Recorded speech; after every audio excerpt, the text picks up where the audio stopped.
Same time, the more we can learn how to push through that anxiety, how to find things to cope, we can move on with our life and be successful regardless of circumstance. Nobody believed I could, but I did, and I never gave up on my goal and purpose. When's the last time you talked to yourself like that? All right, keep your eyes on the beam. Everyone reach up. Breathe down. Pretend you're about to mount the beam.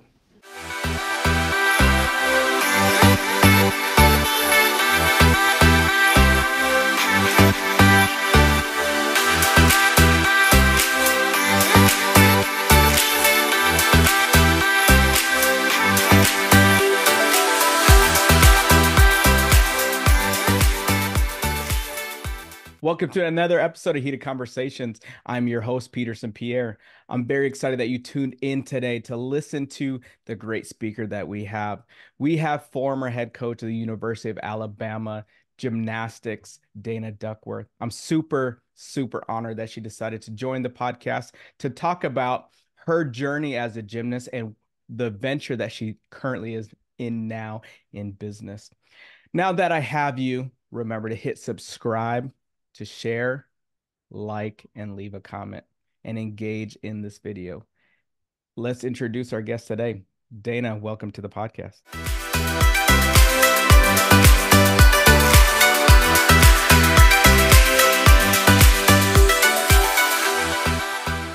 Hi, Petey. So honored to be here and happy soon to be New Year. Yes.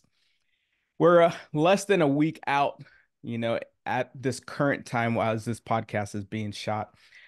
And on Monday, New Year's is coming. What do you look forward to, or what do you really cherish from this 2023 year as you're looking forward to the 2024 year?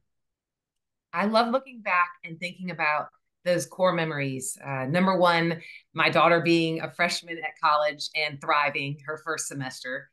Number two, our son, who's a senior in high school right now, landing a full scholarship to play golf at a community college, which was amazing. We adopted 2 dogs. We're started off fostering. And so it's just being able to have a healthy family would be the first thing. Just very, very grateful. And then all of the trials and tribulations and great things that came from overcoming adversity throughout the year. Everyone has them. And I just look at how far people come, especially just, the year flew by. And so I'm extremely grateful for the new opportunities and new friendships and cherish the existing and long friendships I've had. So I think the number one word of the year would be grateful, and also appreciative of great people like you that want to capture these moments. Yeah. And I appreciate you kind of talking about that and me being one of these people, because I think family is a great thing that to be really grateful for, right? And you mentioned a lot about how you're grateful for the opportunities that your family have and even the time that you're able to spend with your family and to experience these things like freshman year of college and being able to go to your son's future golf tournaments and stuff like that. And even spending time with your husband and being able to do all those cool things, which right now and normally in gymnastics, you'd be getting ready to compete in about a week, literally from Right? almost today or tomorrow, Yeah. you'd be competing your first competition. As the season begins, I am so excited for some of my former athletes that I coached. Aja Sims launching the second HBCU at Talladega, and Ashley Miles at Iowa State, and Geraldine Stack-Eaton at Minnesota, and Ashley Priest at Alabama. So many new coaches out there. Carly at Utah. I mean, like, there's so many things that are new this season. I wish everybody the very best. It's going to be an awesome season. Be bold, be you, have fun. That's right.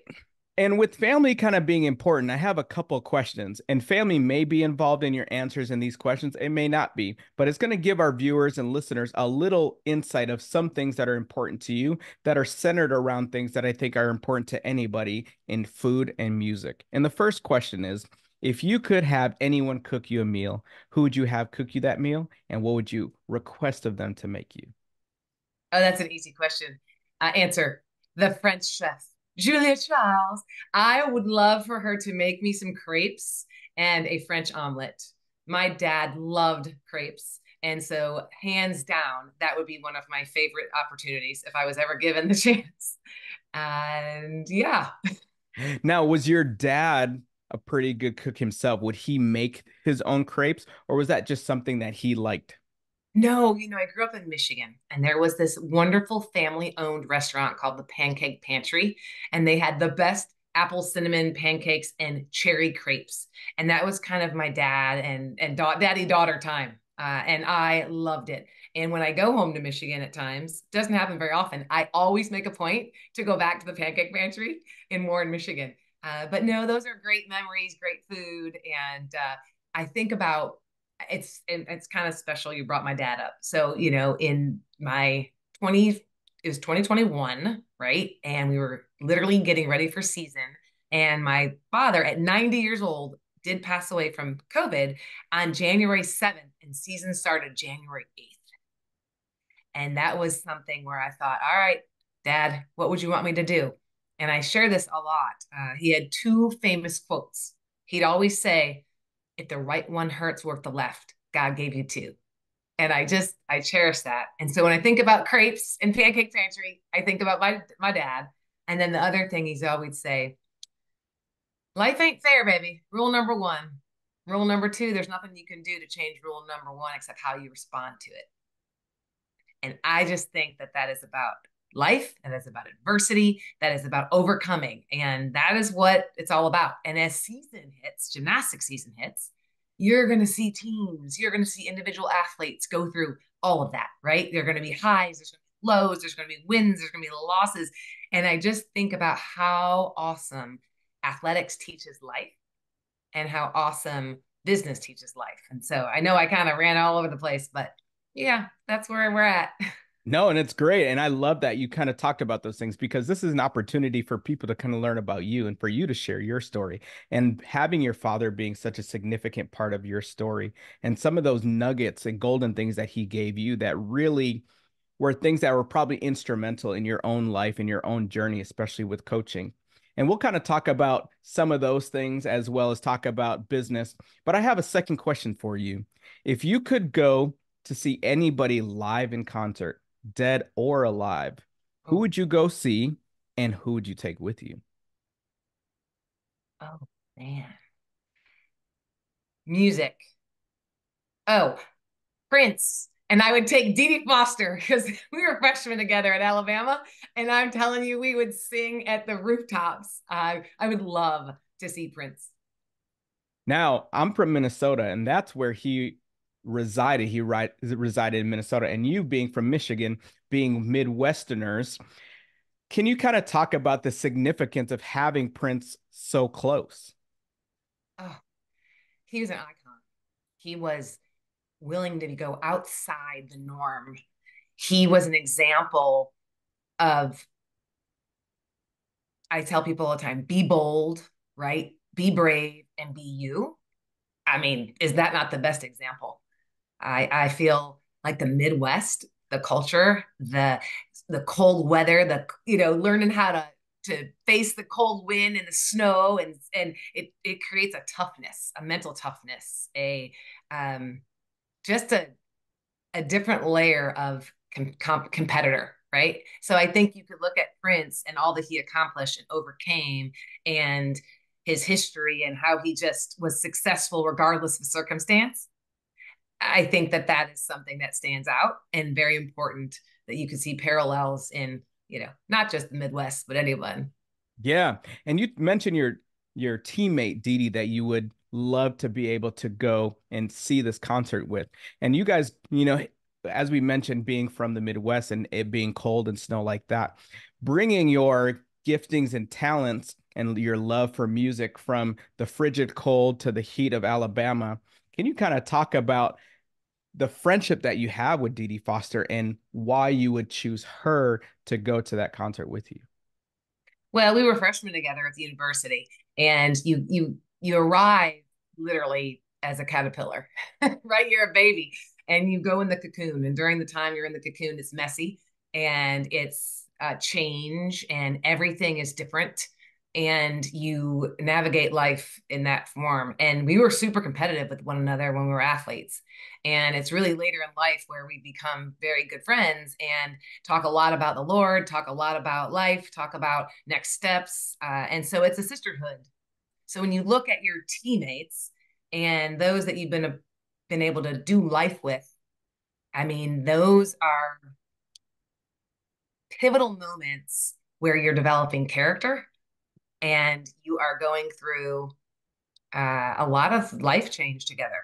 And recently, I was so blessed to be able to go to Charleston, South Carolina. And I had 9 of my teammates, 9 of the 11 that were at the 91 championship team were all in Charleston. And we had so much fun together. And it was laughter, it was tears, it was dancing, it was just amazing. And I just think back that that is a sisterhood that was created a long time ago. And you fast forward and, you know, everyone's gone different directions. Some people, you know, are married and have children. Some people aren't. Some people are in a career. Some people, you know, are in different stages.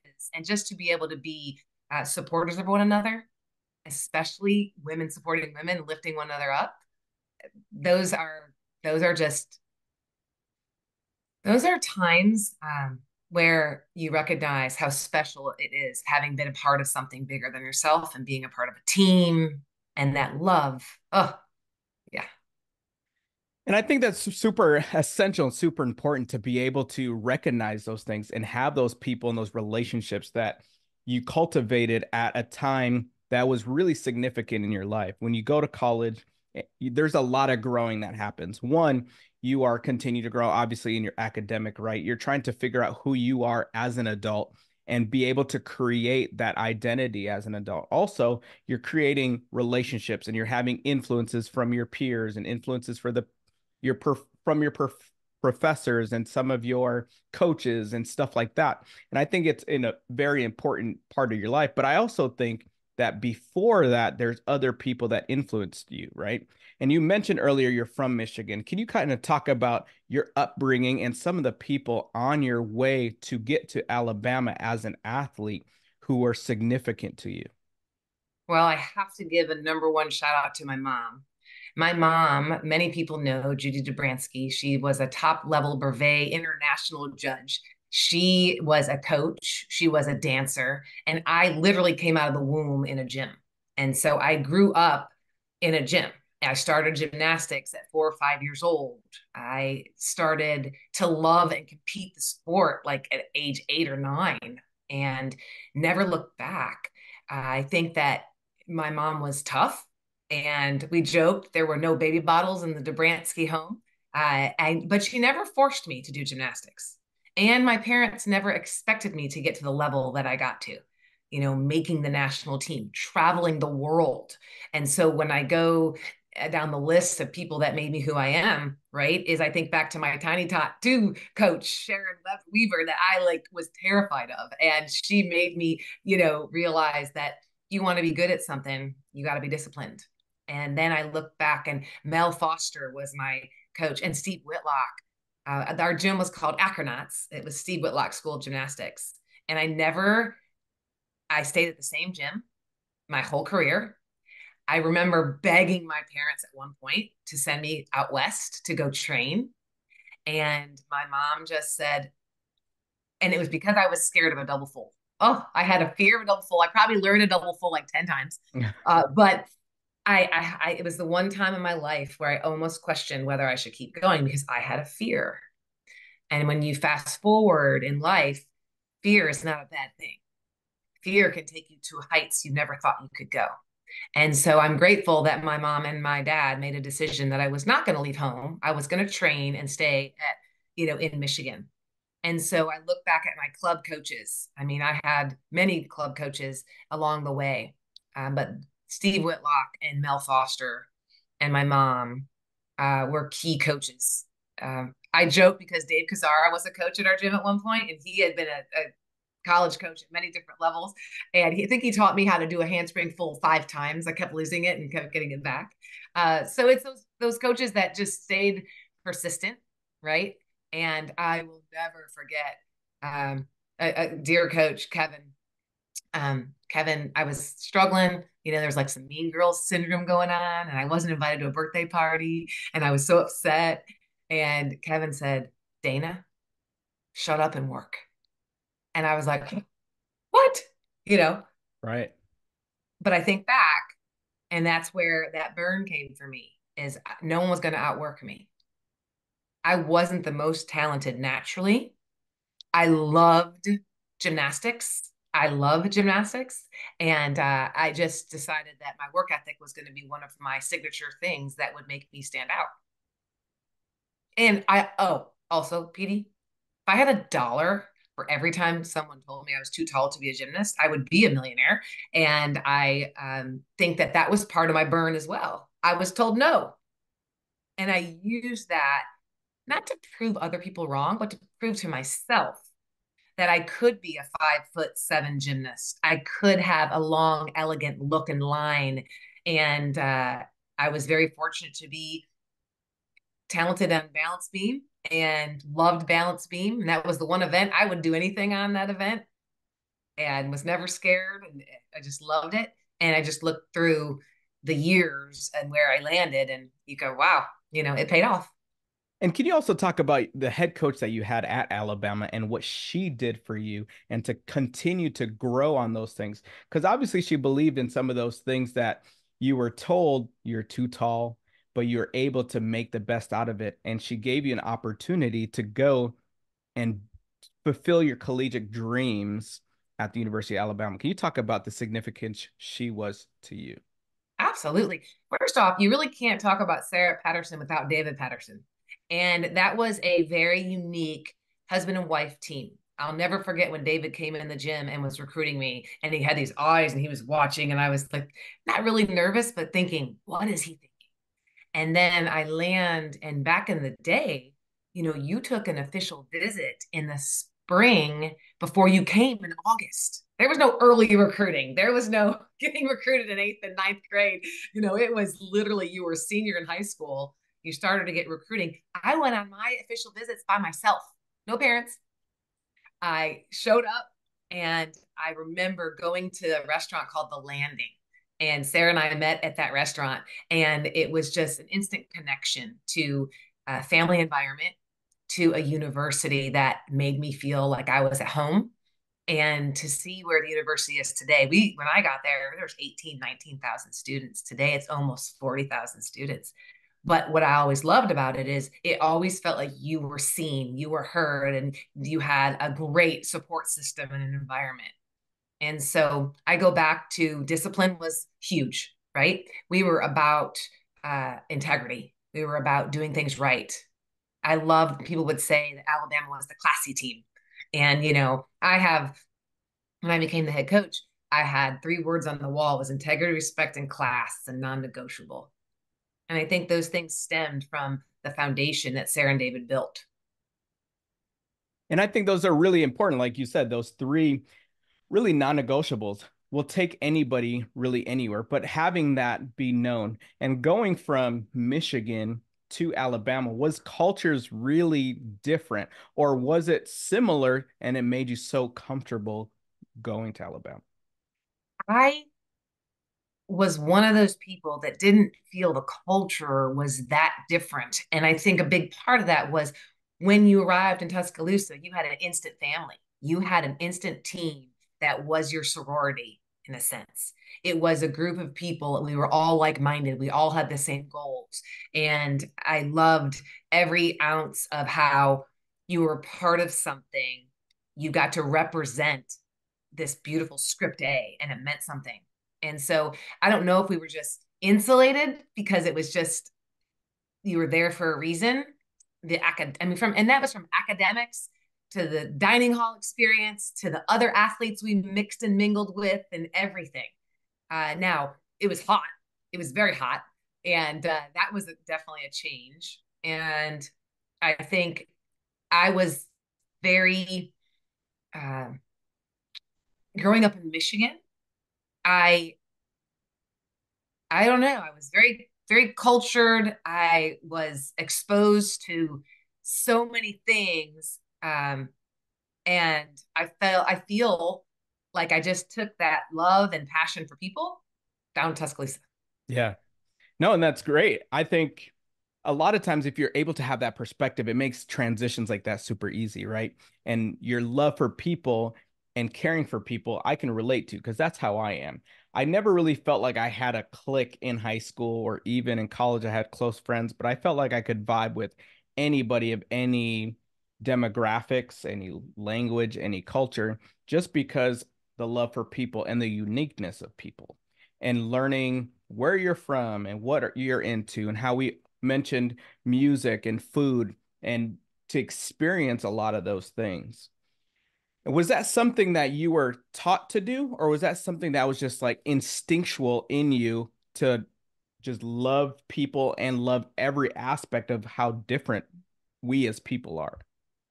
Well, my mom is an eternal optimist. I mean, the glass is half full. And my husband jokes because he is much more guarded, and he won't open up and trust as fast as I trust. And I'm very inquisitive. And so when I start to, even on an airplane with a stranger, I will start to ask questions. And all of a sudden, I am having this conversation that is deep. And we are talking about serious things that you're like, how did I get there? And I think when you're genuine and you're authentic and there's no agenda and you just are inquisitive about how different people have had different experiences, I think you can learn a lot, and I think people are willing to open up. And I would share with you that that's probably the biggest thing I miss about not being a coach anymore is the recruiting aspect. I love getting to know the family, right? If you got recruited, you were recruiting the whole family. And I Mhm. love getting to know what made somebody tick and what was important to them and what were their interests and, what was their dog's name. But like, who are they as a person? And that piece. But here's the neatest part is when you're in the hiring process in the business realm, then you're looking for great talent. You're looking for great people. And so there's that parallel of when you love people, you love the people you work with, whether they're teammates or whether they're in the field that you're in. Yeah. No, and I think that's really important. And you mentioned business and even being an athlete. And one area that's have really blossomed or exploded is the area of NIL. And I'd like to discuss that a little bit and talk about how gymnasts could take advantage of NIL and really use it, to launch them into potential business opportunities, which we'll talk about how you're using that in what you're doing now. Can you kind of share about your insights on how it can be beneficial or even just how to navigate the realm of NIL? It's the wild, wild west, my friend. And I feel that there are probably a lot of positives about NIL in opportunity for someone to use their name, image, and likeness and monetize it for the right reasons. I cannot sit here and tell you that I am not very nervous about what it's going to do to the long term impact on college programs in not just gymnastics, but any sports. Um, you know, what is the focus? I mean, you're coming to be a part of a university. I want to remind the student athletes, especially those that are landing a full scholarship, is that is a value. I mean, it's probably anywhere between 80 to 150,000 a year at a minimum of a value that you're getting to get your education paid for. And if you can add an opportunity with the collective to be able to rep other things and monetize on those opportunities, all the power to you. I don't want to see it erode the opportunities of other people that may not have the same notoriety or celebrity status to gain those opportunities. And so I share that it's like a yin and a yang, right? I don't want to be overly positive and optimistic about what that brings because I also see the negative impact it could have. And I think that we've worked really, really hard at adding new gymnastics programs. And I don't want to see that erode. And so that may not be the exact answer you were looking for, but I think that for a student athlete that can take advantage of NIL, I would encourage them to make enough so you can give back. Make sure you're doing it for the right reasons. If it can help a family not be in debt, then all the power to them. I just have a lot of mixed feelings. And I think that because it's the wild, wild west and anything is happening and anything is possible, if it can bring more notoriety to our sport and make us more relevant and allow us to have more opportunities for women to excel financially, I think that that's wonderful. I think we also have to be true to ourselves too, is see what's going to happen. And I think that's good that you bring up both points, because there is a yin and yang to this, right? You can really use it to get yourself out of debt or to really take advantage of certain areas if you're more of an entrepreneurial mindset and you want to be able to start to venture in that area. You have those type of opportunities. But again, in the recruiting process, and with gymnastics, it may not impact as much yet, but it could later. And I just finished talking to another coach about this in the pay to play, where that could become a thing. Also, it could become a distraction where the focus becomes more on my impact as an influencer and my presence on social media and making sure that I'm doing these things for these collectives or companies, whatever it is that's being the thing that I am being resourced by, or, financially given opportunities by. And in the question, I wasn't necessarily looking just for the positives, but since you're in the world of business now, just kind of talking about some of those things that could be some of the benefits. But I love that you also brought that there is another side to it.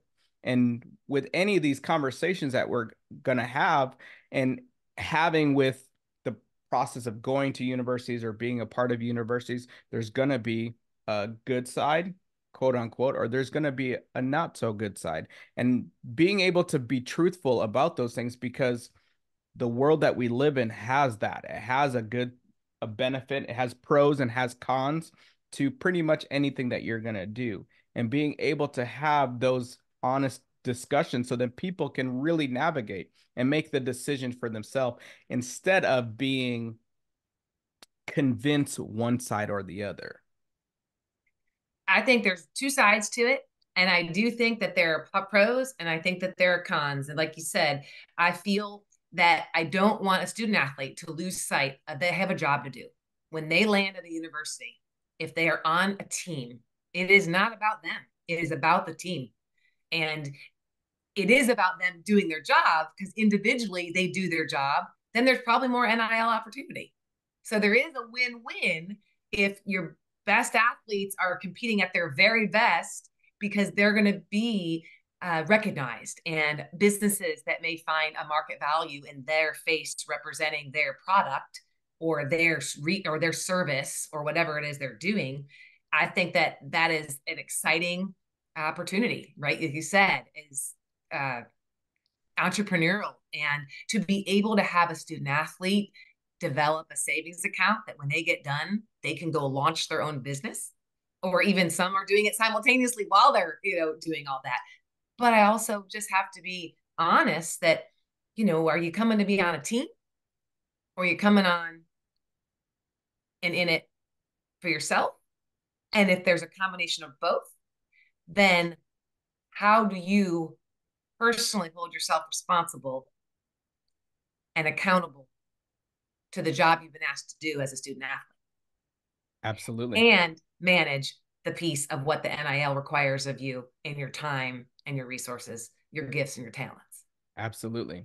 And the cool thing is, gymnastics is such a beautiful sport, and one that should be on TV more. And I think this can give those types of opportunities. And if it's navigated properly, it could. Seeing in other sports, some of these athletes being on TV, being in commercials, making these guest appearances, I think it's great, because more eyes, especially eyes of laymen to gymnastics people, I think is going to be even greater. And then educating these people about the sport, which makes them fans, not just for seasons, and make it a trendy thing, just because once either certain individuals are not either part of the sport directly in college gymnastics or are trending anymore, then they end up taking their attention somewhere else. We want to be able to take these people, teach them, hey, this is what college gymnastics is about.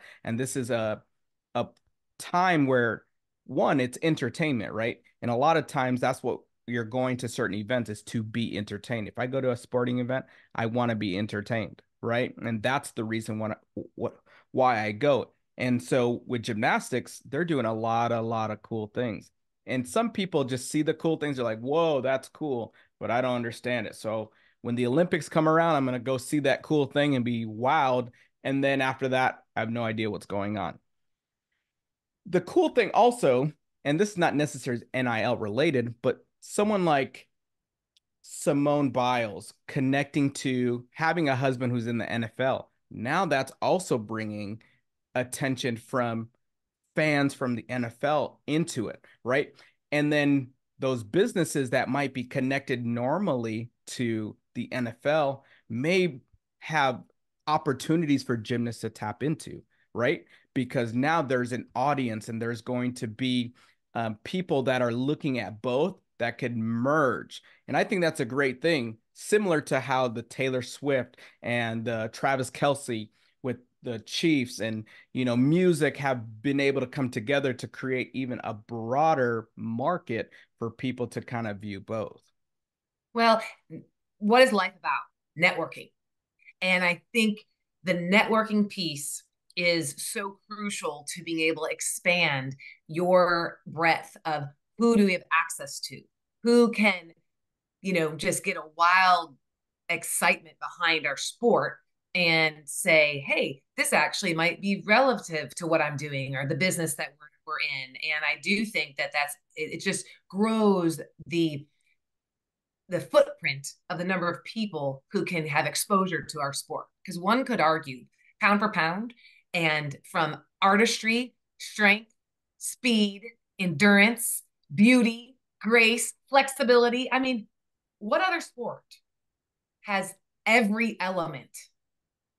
And the self-control, the self-esteem, the discipline, because you got to get your rest. I joked back in the day that, you could go out and have a great time and still catch a ball. But you can't go out and have a great time and still be completely coherent to do great gymnastics. And if you didn't do it well, you could get hurt. Right. So anything we can do to continue to make college gymnastics relevant, and the Olympics helps that. But I also think Friday Night Heights and ESPN coverage and more opportunities on all the different networks, allowing more programs to be seen, to be heard, to these student athletes to get exposure. That also impacts NIL opportunities, but it also impacts the relevance and how beautiful that our sport can be. And whether you know it or not. Right. Understand the rules and what have you. That's why I think the 10-0 is sacred. And I love that college gymnastics will not leave from the 10-0 system, because I think it's incredibly important to the spectators and the fans and the experience, because the fan experience is a key element to college gymnastics. Absolutely. I agree with that. And I also think that, kind of talking about having it be, that fan experience, and even just in the education of the sport, what are ways to be able to allow or even to teach the fan what's going on? And is that something that is only done through being at a competition, or when you're at a event? Because a lot of times, right, there's commentators in gymnastics that are teaching what's going on, but not to the level that maybe some would need. So like if I'm watching a basketball game, they're telling me what's happening. But if you don't really understand the sport, it may just be just kind of the cliff notes, where if I actually read the whole book, I'll get the total view, right? And being able to be like, all right, we are on uneven, say on vault, we are on vault, okay? In the 10-0 system, like you had mentioned, we are trying to have as many 10-0 vaults. But in our lineup, say we have Yurchenko full we have a hand front, say we have a Chang, or not necessarily a Chang, but say you have that type of entry. Say we Right. have a your Chenko full entry tuck off, and say we have a double full. Some people might not know that certain things are valued higher than the other, and they just think it looks cooler than the other. And they may get upset because they're like, the thing that looked way cooler got scored less than the thing that was just like, okay, right? I don't get Sure. it. And sometimes that's what we see. We may not really think that the stick is really a big deal because of what happened before that. We're like, whoa, they did all these flippity flip, flip, flip, flip, flip, flip things, and bang. And, or someone did something that was a lot more difficult, but ran off of the mat or stepped out of bounds. We're like, dude, the thing that person did, they ran off because they were so powerful. The judge better give them a 10-0 because they had so much power, right? And teaching them, hey, you know what? Even though they had power, it's also how you can control that power and place it precisely where it needs to be. That's the elegance and the beauty. And having a diversity of things, right? Not only having all your Chenko fulls, your Chenko fulls, your Chenko fulls is something that you want.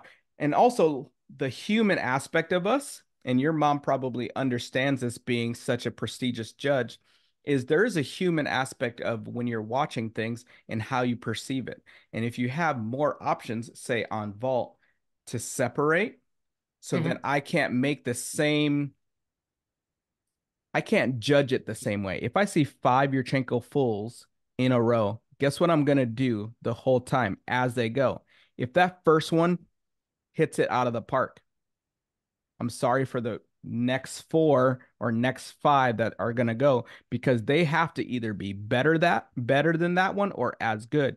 But if I go and I say I have a Yurchenko full, I have a hand front, I have a full and a half, I have a Yurchenko full, guess what? That second Yurchenko full may have a better opportunity at being judged fairly just because of where it's placed. Sure. And Because that's part of the strategy of a coach when you have your 6 vaulters. So I love that the vault table uh, got there was a change to the values of some of our vaults. And so when you see more handspring front pike halves, and you have a Yurchenko full and a half, a Yurchenko double, a Yurchenko full mixed in with a round off half on front pike off. I mean, those things, there is definitely a value to a team in having a diverse lineup for that event. Going back to the question really about how do more people learn about our sport? The commentators do have a responsibility to try to teach what they can. But as you know, the sport goes so fast that for the layman, they just aren't going to see the same things. right. I believe that there are some great Gymnastics 101 videos out there people can watch that give you a basic foundation. It's very from a 30,000 foot view, but at least you're sitting in the arena and you're or watching it on TV, and you start to pick up on bent knees mean a deduction. A stuck landing where you don't bring your heels together mean a deduction. Now with the new hold, right, finish, and the deduction, I'm anxious to see how they handle that, because I'm afraid it's going to be like that concentration pause on beam where it starts off really severe at the beginning, but will all teams be treated equal, right, and be treated the same way? If you are supposed to stand hold and not move that foot, and you do, then you shouldn't get a 10. And I do hope that they use that new rule, for example, to differentiate the great from the greatest and see what happens. But more videos from programs explaining the sport in that basic level and then intermediate level and advanced level, that really could help have people understand. And, there is the website, nawgjj.org, I think it is, .org. And you can go on there, and there is so much information about judging. And some people get overwhelmed because the judging is not simple. There are so many different things that a judge looks for. And keep in mind, too, Petey, you and I know the sport really well, but someone watching this video that may not watch the sport, a judge is on the right side, the judge is on the left side. And depending on which way the direction twists, One judge might see a separation in the legs and another judge may not. And so while you're looking at one judge giving a 9.875 or 9.85, right? And the other judge is giving a 9.9 or whatever you have you, and you get that average, it's confusing to someone that doesn't see it from the same angle. Yeah. So there's a lot of factors. But I also would argue that just because it seems complicated doesn't mean you can't go to an arena and fall in love with what you see. And take it the next step further. Make it more not just about the gymnastics, but also add the personalities of the student athletes. That's the neat piece about more athletes and social media, being able to show who are they as young women? What do they represent? Are they goofy? Are they serious? Are they introverted? Are they extroverted? Are they, just there's so many different aspects that as a spectator, it doesn't have to just be about the gymnastics. Absolutely. And I think that's a great point that you make is, the places that you can go and find that information and resource, but also because it's an entertainment sport, or really when you're performing, you want to take that out. Not take that out. You want to bring those things out. And the hard thing is if you're in the sport and you're watching routines, I could get bored watching the same thing. Like I could see the kid do the same routine 13 times in a row and either be bored because they haven't engaged me in it at all. All I see is what I'm looking for the whole time is I'm looking for the deductions and the things that they need to improve. But if you can come up and show me in your facial expressions, in your movements, and how you're expressing them, maybe those 13 times I'm engaged each time because I'm like, whoa, I love that. Or I can anticipate what I know is going to come because I'm like, hey, all right, here comes the part. And yeah, they did it super, Right. Right. And it's these floor teams that are going viral. Like they go viral because they are entertaining, because they are hitting on a sweet spot with somebody that just finds a connection. exactly. And, one style might be a Michael Jackson hip hop, fun version, and another could be this elegant, gorgeous classical movement. And that's the nice thing about the variety. And I'm going to twist it on you for a second, too. Yeah. As a student athlete, when you are out there competing, it is your stage. It is your opportunity to be under the bright lights and shine. It is your opportunity to take all the hard work that you have done for months and months and months and showcase your gifts. And when you showcase, especially the personality with the way you land and get excited about your performance, the way you hug your teammates, the way you are there to support somebody that does make a mistake, and all those things that you navigate, those are soft skills as well. And those skills translate into the next chapter of life. And that is what I think is so cool about business and athletics. Yes. Is there are so many parallels that bring it right back together. There are times I may be at a trade show and might be on center stage presenting a product or presenting a service. Yes. How is it different than being on the floor and presenting a floor routine to music?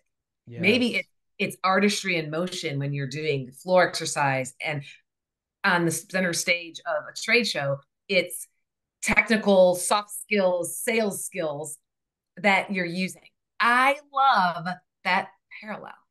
And I don't want any athlete to ever lose sight that what they're doing today in those 4 years of college gymnastics, or even in club gymnastics, whether they even ever land at the college level, is that the sport and the club experience and the amount of challenges and competitions and falling on your face and getting back up, that beautiful thing called resilience, all those things that you are learning, you may take it to college and you may get an opportunity to do it at that level, but you may not. But don't lose sight that it's not a waste of time. It's not a waste of resources. You are developing a skill set. You are developing a performance aspect. You are developing a confidence that whether you take it to college or you take it to your career or you take it to the next chapter, whatever that looks like, it matters. Yeah. And can you give an example specifically how, as a gymnast, and the things that you learn from what gymnastics has taught you, that you've been able to translate directly into business? I'm going to go back to the word networking. When you are part of a university, you meet unbelievable people. You meet fans, you meet administration, you meet other athletes, other coaches of different programs, and everyone has a network and everyone has a connection to somebody that knows somebody, that knows somebody, that knows somebody.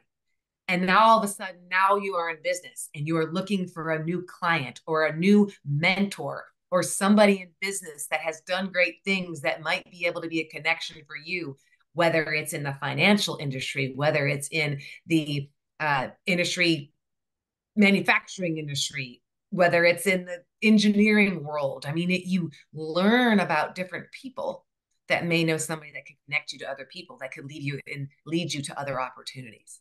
That's a very specific example. Yeah. And I can think of many times when someone was being on a tour and came in the gym, and I wanted those athletes to meet them, introduce, put that hand out, and have a strong handshake. I am going to write a book about having a strong handshake. There's nothing worse than a woman, particularly, having a handshake that is soft and weak. It sends a message. And I think it's so important that you learn how to shake somebody's hand, look them in the eyes, and be confident in who you are, what you bring, and that you may be in a moment of a handshake connecting with somebody that's going to hand you a job later. I Yes. mean, it happens all the time. Now, is there a time to have a certain handshake, say in a romantic relational opportunity? Does that same handshake go the same way, or should you change up that handshake and make it a little softer? Well, Because that could be the question that some people be like, all right, if I see this guy that I like, do I come up and be like, hey, have a strong, confident, not necessarily like that, but have a confident handshake? And do you think that scares off that man? Or do I still give that, hey, type of handshake? that is so funny, Petey, because I would tell you I have been married for 23 years with the same man for 26. So I haven't been on a date in a really long time. But I would say, like, from a relationship perspective, would you really give somebody a handshake? You'd probably meet somebody and you'd probably do a little side hug and say, nice to meet you. But then again, you could be right. Don't be too over aggressive. But I'd also say, don't be too soft either. Yeah.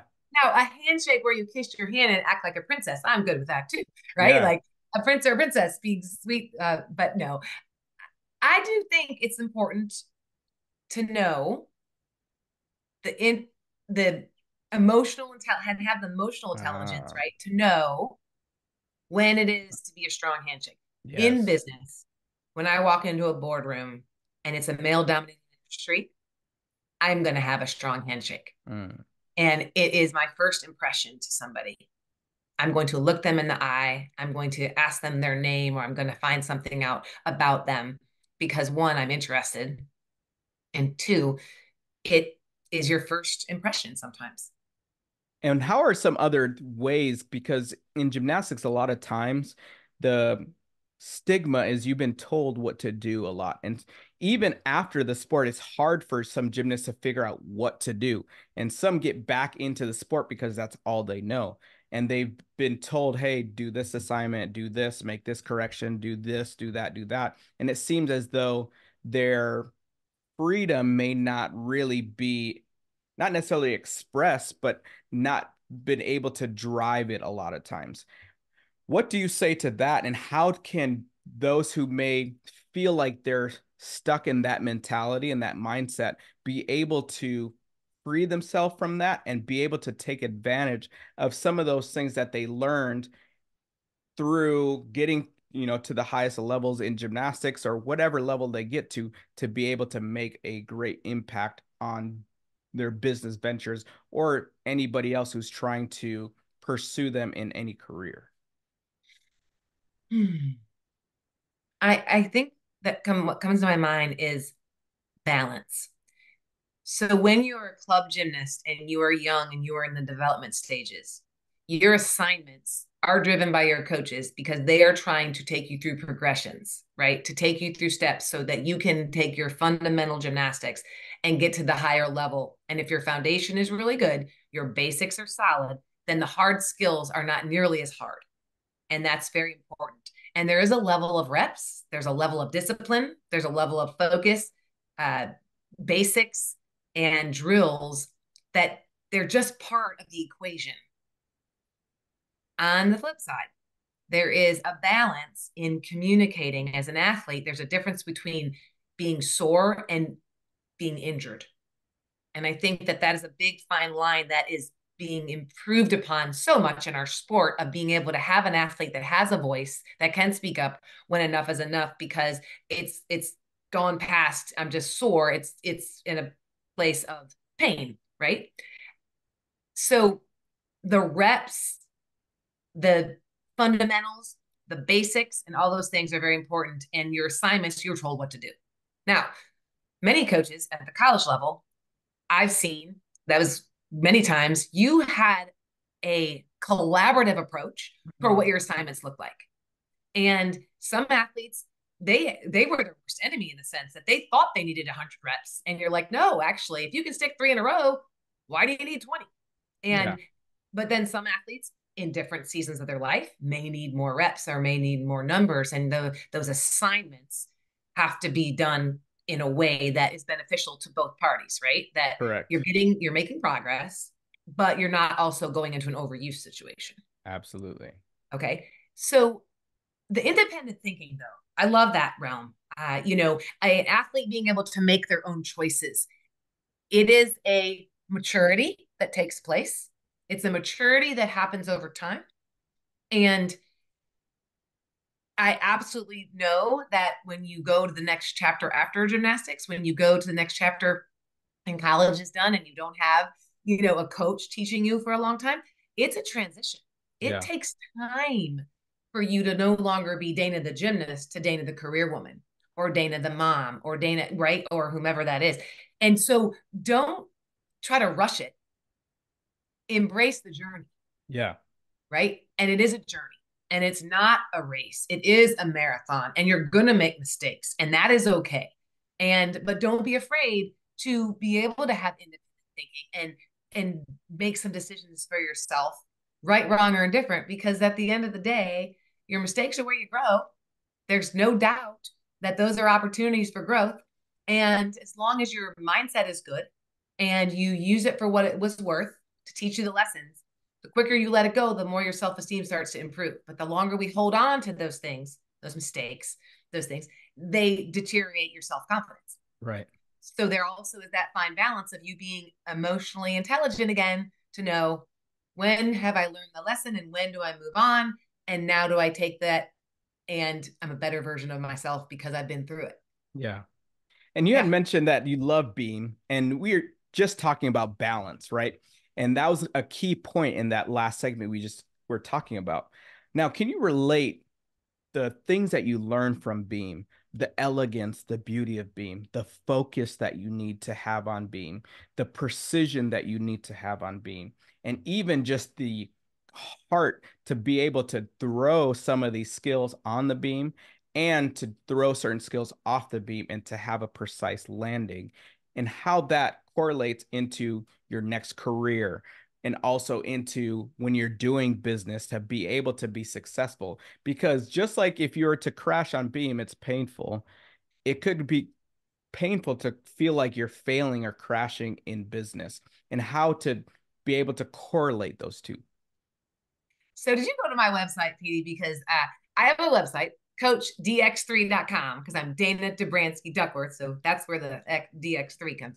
But I have a talk, and when I have the opportunity to share it, it's called Keep Your Eyes on the Beam. Our calling is to be a part of something greater than ourselves. Mm. So when I'm speaking, I just did this to a women's alliance the other day. I had them raise their hands and take a deep breath. And these are business women. They have never probably been a gymnast, maybe a dancer or a cheerleader at some point. So I tell them to put their hands like this and take a deep breath, and then pretend the table is the beam, and to think about what they're saying to themselves. in that moment, to think about their self-talk. Am I about to mount this balance beam and say, I got this?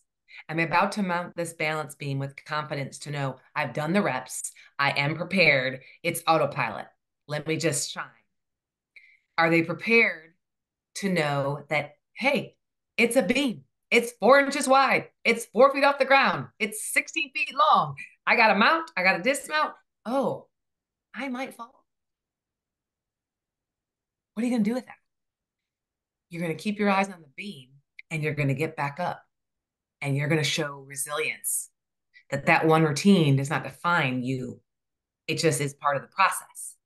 And how are you responding? Remember what my daddy said, life ain't fair. Rule number 1. Rule number 2, it's all about how you respond to it. That's what balance beam teaches you. It teaches you to be in the moment, to be where your feet are, to not get ahead of yourself. Because I have a great story about that when I literally lost the opportunity to be a national champion on the balance beam in front of 15,000 people, but that's a whole other story. But that is why I became a 2-time national champion after that fall on my face, because I reminded myself for every beam routine after that, be where your feet are, stay in the moment, presence over perfect, all those things. Well, there's focus. There's attention to detail.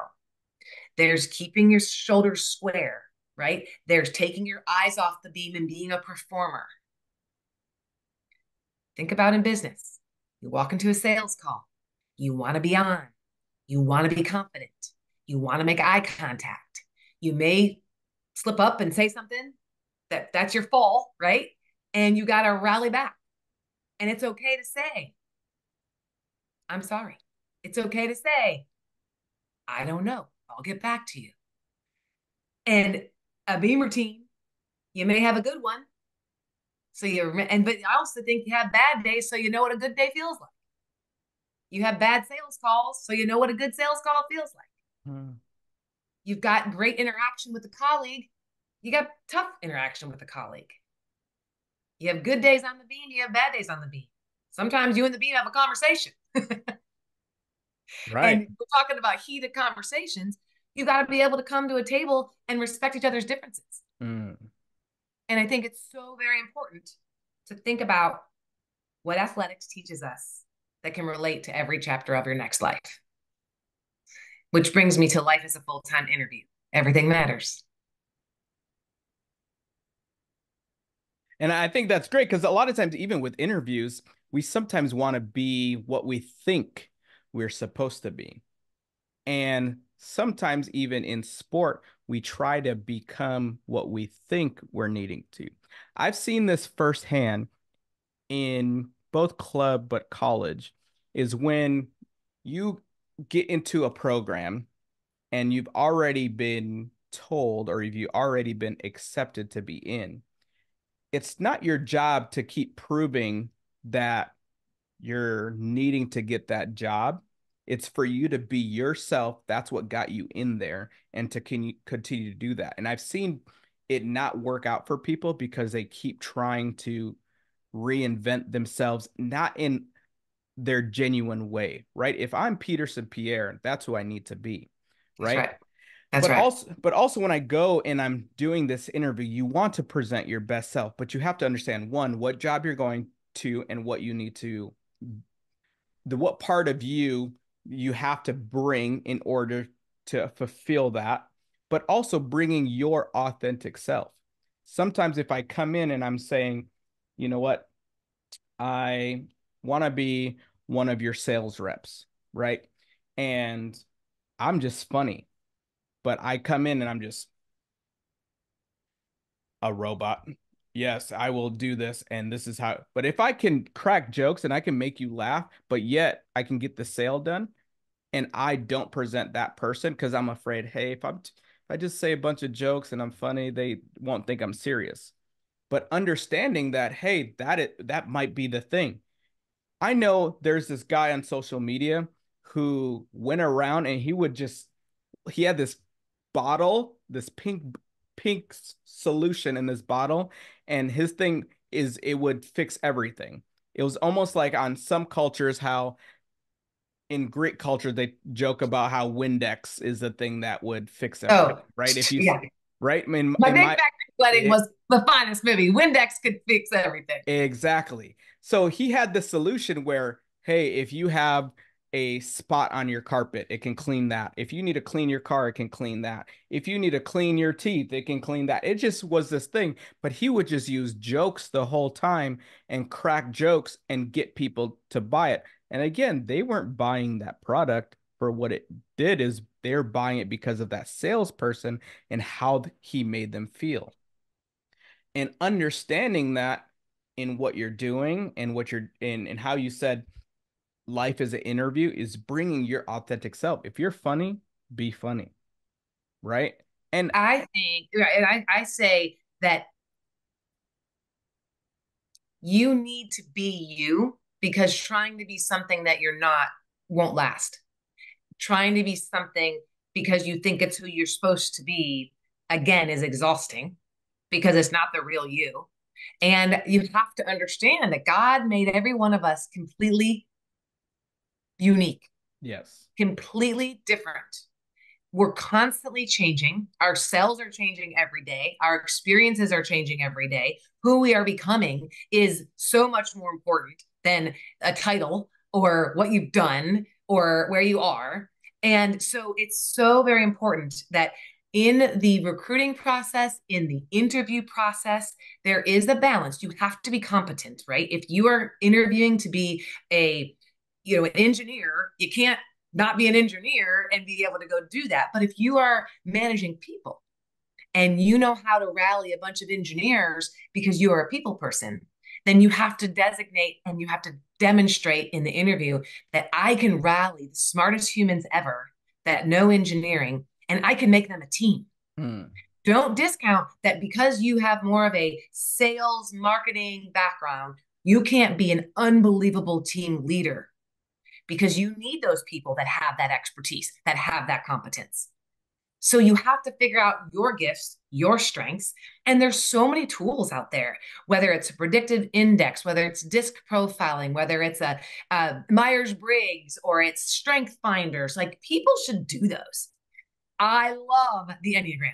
And my team used to laugh at me because, but it's hilarious, but it's really not, because it's all about learning how someone needs you to communicate with them, to them, so that you can have influence.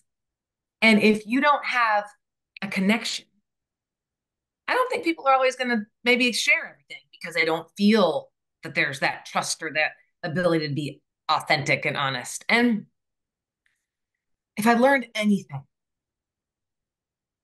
in relationships, meet people where they are. And if they're not in a great place, do what you can not to keep them. Don't let them stay there. Like, don't let them stay there. yeah, Grab them, do what you can within reason. Some people may look at you and think you're trying to fix them. They don't want to be fixed. So you have to also have that emotional intelligence to know when, why, what to say. right. And it's extremely important that you are you.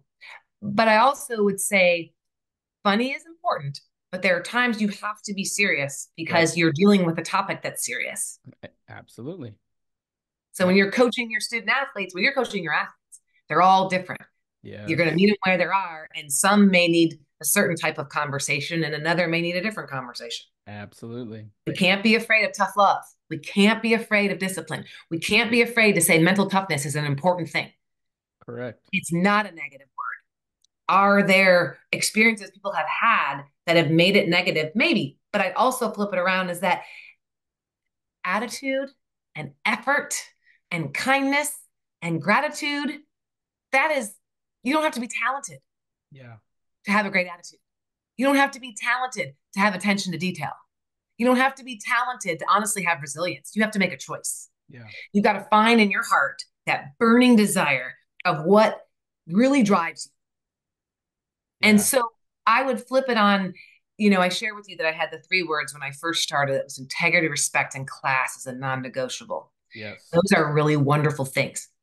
But what actually, in addition to those things, tactically, from a tactical perspective, makes you successful, whether it's business, whether it's sport, whether it's a mom, a dad, right? Yeah. It is discipline. Yeah. It is resilience. It is attitude. It is unity. And unity is created from personal responsibility, being responsible for your part. Yeah. Can't hold you accountable, Petey, unless I'm doing my piece. Right. Absolutely. And two things. One, with the accountability piece, is you have to communicate and be in agreement for accountability. The hard thing is, if I don't agree to accountability, I'm going to get upset just because that's not what I asked for. That's not what I agreed with, you know? And so a lot of times when I'm dealing with athletes is before I really start to tell them what to do, is I ask them, are they willing to be accountable? And again, if we're in agreement on that, they're going to accept it more. If I want to get into arguments, I'm just going to do it without them ever consenting to it, right? And then secondly is I take no's as direction and not rejection. A lot of Ooh, I love times, that. I love that. Say that again. so, Screaming from the rafters. yeah, so no's are a sense of direction, not rejection. If we see it in that way, it's just telling me this is not where I need to be right now. Now let's move on to the next thing. If I get a no and I stay in that place, I'm really doing myself a disservice. That no is telling you, hey, move on to the next area and move on to the next thing. And in life and in business and in your journey of sports, you're going to get no's a lot of times. And what you should do with that no, don't absorb it as, hey, they are rejecting me. They are just telling me what direction I need to go next. It's not here, so it's somewhere else. And I'm going to go to that next place and become or bring value to that place or receive value from that place. And that is a glass half full. So you think about this. I'm here right now. Maybe it's in business. Maybe it's as a mom, a wife. Okay. I have a desired state of being here. Maybe it's financial. Maybe it's in when do I retire? Like all those things, right? So there is this capability gap. So here's where I am. Here's where I want to be.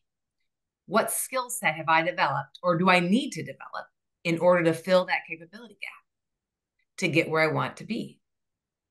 And again, that's the conversation you can have with an athlete or with a colleague or someone that that directly reports to you, where you're trying to pour into them and help them be the best version of themselves, or see that there's progressions in their career, right? Have that conversation, because your example of no just means a redirection. It also is very similar to a dear friend of mine, Timothy Alexander, that says it doesn't have to be easy, it just has to be possible. Yep. And having the willingness, I think that's the thing too. I always ask of my athletes is I am always going to ask you to be willing. If you show up that day, I don't care if you're hurting, sore, whatever, you have to be willing to go and be better.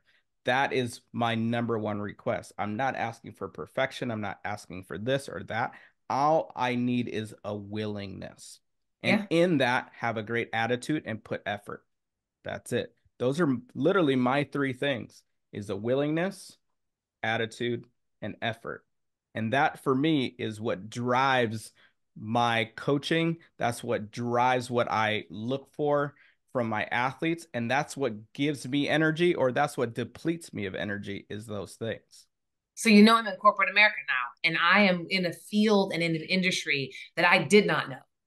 And when I stepped down from coaching, not too long later, I was given an opportunity to go into corporate America. And the president and CEO said, if you have the will, I will teach you the skill. And every day I walk into that office, my goal is to be 1% better.